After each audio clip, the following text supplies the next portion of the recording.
NBC5 responds. A small business owner says more than $20,000 suddenly vanished from his bank account. That in a wire transfer that he says he never approved.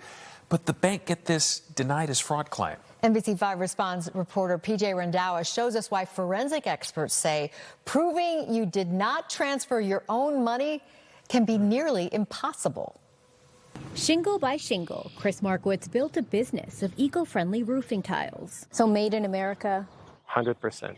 But in February of last year, Chris says he was the victim of a crime that took a hit on his company. Couldn't log into my online banking because my password, my login was suspended. He immediately called Chase Bank, and that's when he learned the bank blocked a fraudulent $20,000 wire transfer he says he never requested. According to Chris, he didn't even have wire transfers set up in his account, so he was relieved his money was safe. But that relief didn't last long. I realized there is another fraudulent wire transfer for $23,000. Within minutes of seeing the second wire posted, he called Chase again. He says they told him it would take 3 to 5 days to investigate this time. Chris was confident the $23,000 transfer would be stopped. But that same day, Chase Bank closed the case, telling Chris he was out the money. I believe someone used my credentials. NBC5 Responds reached out to Chase Bank about Chris's case. The bank told us, "We've reviewed Mr. Markowitz's case and confirmed the transaction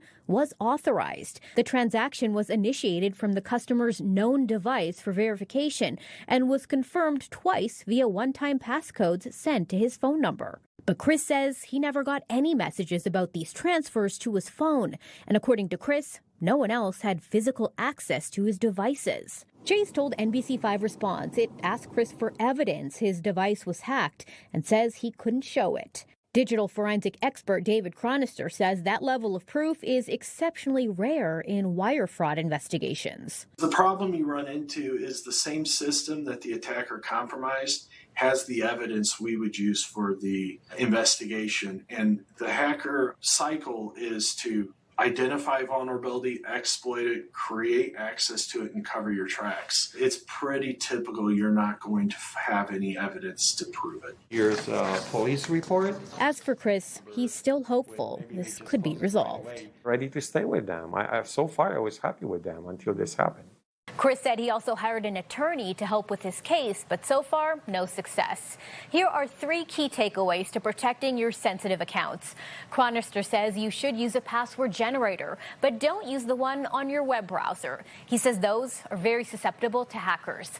You can also come up with your own passwords. He suggests using easy-to-remember song lyrics.